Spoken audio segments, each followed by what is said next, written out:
Hello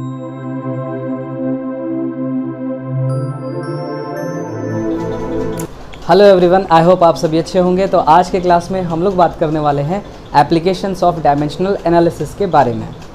इससे पिछले class में हमने देखा था कि कैसे क्वेश्चंस करे जाते हैं, डायमेंशंस कैसे निकाले जाते हैं अलग अलग फिजिकल क्वांटिटीज़ के, इन सभी चीज़ों के बारे में हम लोगों ने चर्चा कर लिया था।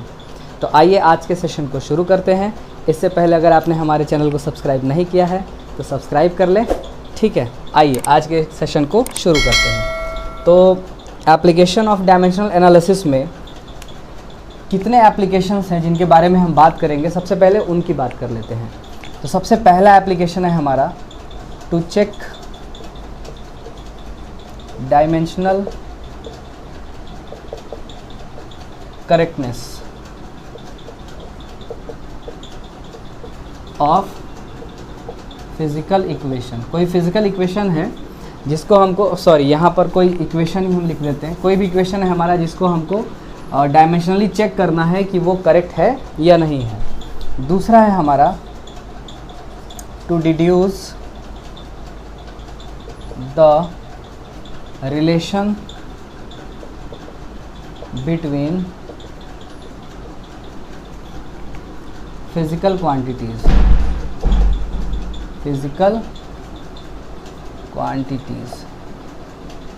ठीक है। ढेर सारी फिजिकल क्वांटिटीज़ हैं जिनके बीच हमको क्या बताना है, इनके बीच क्या रिलेशंस है उनको हमको बताना है। तीसरा है conversion of one system of unit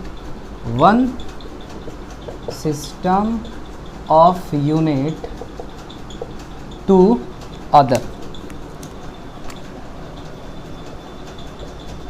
एक सिस्टम ऑफ यूनिट से दूसरे सिस्टम ऑफ यूनिट में जब कन्वर्ट करने के लिए भी हमको इनकी ज़रूरत पड़ती है। तो ये तीन हमारे डायमेंशनल एनालिसिस के मेन एप्लीकेशन है जिनसे हमको डील करना है हमारे क्लासेस में, ठीक है। यानी 11th क्लास में, और ये हमारे जेईई और नीट के लिए भी ज़रूरी है, और भी जो स्टेट लेवल के एग्जामिनेशन होते हैं उनके लिए। तो आइए इसमें हम सबसे पहले चर्चा करते हैं डायमेंशनल करेक्टनेस को कैसे पता करते हैं। तो देखिए यहाँ पर हम लोग इस पर क्वेश्चंस करेंगे, देखेंगे कि क्वेश्चंस कैसे कैसे आते हैं। ये सब चीज़ मैंने पहले से करा दिया है, तो वो वीडियोस अपलोडेड है, मैं आई बटन में दे दूँगा, आप वहाँ पे भी जाके देख सकते हैं, या फिर प्लेलिस्ट है डायमेंशन बाई प्रतीक सर, आप डालेंगे तो वहाँ पे आपको मिल जाएगा, वहाँ से आप पूरे प्लेलिस्ट को देख सकते हैं, है ना। तो ये प्रैक्टिस सेशन है, इसमें हम प्रैक्टिस करेंगे, क्वेश्चंस को देखेंगे, क्वेश्चंस कैसे आते हैं, उनको कैसे करना है, क्या क्या तरीका है, ठीक है। तो सबसे पहला एप्लीकेशन हम इसमें करने जा रहे हैं, फर्स्ट एप्लीकेशन के बारे में हम बात करेंगे। फर्स्ट एप्लीकेशन हमारा क्या है, डायमेंशनल करेक्टनेस पता करना। यहाँ पर एक आता है law of homogeneity. Law of homogeneity को थोड़ा पहले समझना पड़ेगा। लॉ ऑफ होमोजेनिटी को समझने के लिए देखिए, आपने पढ़ा था, छोटे क्लास की बात है, जैसे आपने जब कभी नंबर्स को ऐड करा था, जैसे मान लीजिए 7 kg प्लस 3 न्यूटन, क्या ये ऑपरेशन हो सकता है? ये ऑपरेशन नहीं किया जा सकता। ये जो हमने ये जो हमारा प्रोसेस है इसको हम नहीं कर सकते, क्योंकि केजी में न्यूटन को जोड़ना हमारे बस का तो बिल्कुल भी नहीं है, ठीक है। ऐसे ही अगर मैं जोड़ूँ 7 मीटर क्यूब प्लस 3 सेंटीमीटर, कोई दूसरा नंबर ले लेते हैं 9 सेंटीमीटर, ये भी ऑपरेशन नहीं है। जब भी हमको जोड़ना होगा तो 7 kg में 3 ग्राम को जोड़ सकते हैं? नहीं, इसको हमको कन्वर्ट करना पड़ेगा किस में, केजी में, तब जा कर के हमारा ये ऑपरेशन हो सकता है, हम इसको ऐड कर सकते हैं। तो यहाँ से एक चीज़ हमारे समझ में आ रहा है, कहीं पर प्लस या माइनस लगा हो, है ना, तो दो क्वांटिटीज़ अगर प्लस और माइनस के साथ होती हैं तो उन दोनों क्वांटिटीज़ का यूनिट सेम होना चाहिए, है ना। एक ये चीज़ हमारे समझ में यहाँ पर आती है। यही चीज़ हम लोग यहाँ पर भी बात करेंगे। लॉ ऑफ होमोजेनिटी में भी इसी चीज़ के बारे में बात करी जाती है कि अगर दो फिजिकल क्वांटिटीज़ प्लस या माइनस के साथ, या दो से अधिक भी हो सकती हैं, प्लस या माइनस के साथ आपस में इंटर रिलेटेड है या आपस में रिलेटेड हैं, तो उन दोनों टर्म्स का जो डायमेंशन होगा वो एग्जैक्ट सेम होगा, है ना। आइए थोड़ा इसको देखते हैं। हालांकि ये कहता क्या है, ये कहता है dimensions of LHS is equal to dimensions of RHS।